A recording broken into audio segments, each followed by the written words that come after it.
voudrais revenir un petit peu sur le match de samedi dernier contre McGill. Qu'est-ce que ça vous apporte quand vous affrontez un adversaire qui abandonne rapidement ou qui offre peu ou pas de position? Ça n'apporte pas grand-chose. Honnêtement, je pense que c'est bon pour notre jeunesse, c'est bon pour notre confiance, l'exécution.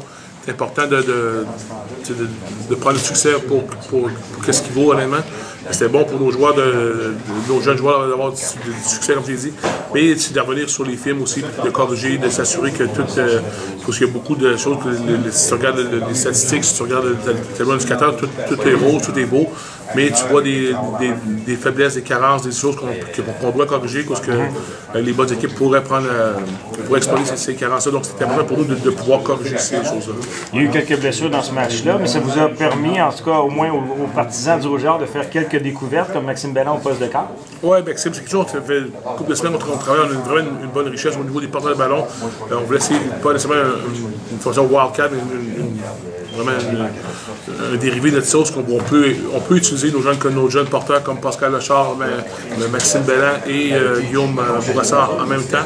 Ça donne des mots de tête aussi, puis ça donne aussi les jeunes les opportunités de jouer aussi, donc c'est le fun de voir ça. Les choses vont être pas mal différentes contre Concordia. Les Stingers vont sûrement se battre beaucoup plus que les Redmen l'ont fait. Comment est-ce qu'on aborde ce match-là? Je pense que c'est important de comprendre que Concordia a encore une bonne chance de faire les séries.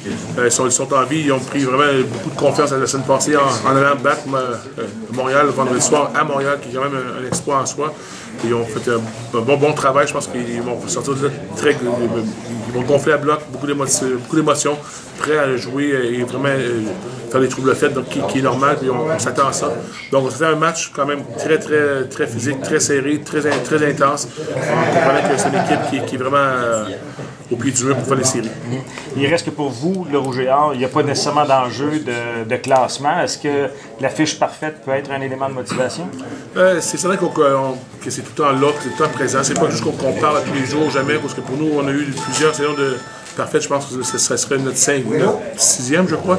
Et puis on a seulement gagné une fois dans ces saisons parfaites-là. Donc pour nous, on comprend qu'avec les saisons parfaites, il devient un stress d'être parfait tout le temps, partout. Donc on veut pas que nos joueurs soient stressés là-dessus, on veut se concentrer sur la tâche qui est le match comme tel. Et si on prend soin des petits détails, les bonnes choses arriveront. Puis si on sera parfait, on sera parfait. Mais la réalité, c'est qu'il n'y a rien de mal à finir 11 victoires, une défaite, mais tu gagnes la dernière.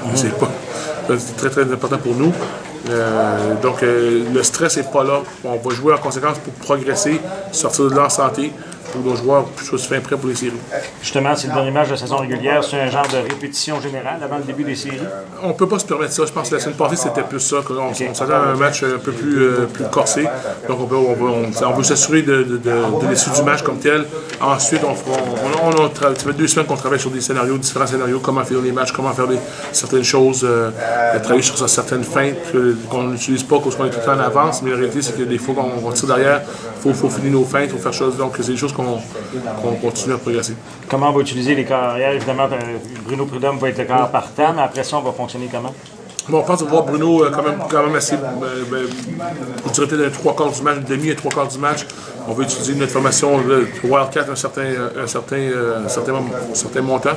Et on a un corps réserviste aussi qu'on devrait voir aussi un petit peu jouer en cas d'urgence. La défensive, il faut toujours y revenir. 2 blanchissages de suite, c'est sûrement pas arrivé souvent au football universitaire. Mais vous trouvez quand même des choses à améliorer? C'est certain, je pense que quand on a fait des très belles choses dans la semaine, ça fait deux belles semaines, ça ressemble beaucoup au niveau du match. Des matchs en 93, on avait joué, on avait battu Sherbrooke 93-0 et ensuite 94-0 Bishops. Donc, mais il y avait encore des choses à corriger. Et quand on a joué contre Concordia la semaine après, on a fait scorer 30 points en première demi. Donc, on est conscient qu'on peut.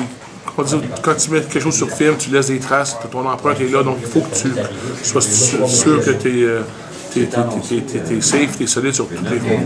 La saison achève, est-ce que vous vous dites enfin les séries s'en viennent? Ben oui, ça fait quand même notre 9e match, je pense que c'est long un petit peu. Surtout quand ce qui est un peu frustrant, c'est que tu vois les autres conférences qui commencent les séries et toi, tu es encore en train de jouer des séries régulières. Donc, pour finir tous à la même date. Donc, pour nous, je trouve ça un peu plus difficile, mais écoute, il reste une semaine, comme ça, on va tomber le fun va vraiment commencer. Si on regarde la saison dans son ensemble, est-ce que vous êtes satisfait de là où l'équipe est rendue présentement? Oui, je pense que oui, très content. Je pense que le défensif est quand même jeune, mais vraiment très talentueux. On veut voir comment il a performé en fait de cohésion. Ils ont fait un très bon travail. Marc Fortier a fait un travail extraordinaire de ce côté-là. Offensivement, c'est là où on avait plus d'interrogations. On perd Ben Grou, on perd Justin Thier. Comment les gars vont répondre? On était quand même confiants. Mais tant que tu ne le fais pas, donc on est confiant. On est confiant et content de ce qui s'est passé. Maintenant, je pense que c'est une toute autre saison qui commence. C'est comment on réagit en play-off. Autant les coachs, les joueurs vont suivre. Merci Glenn, bon match. Merci, plaisir.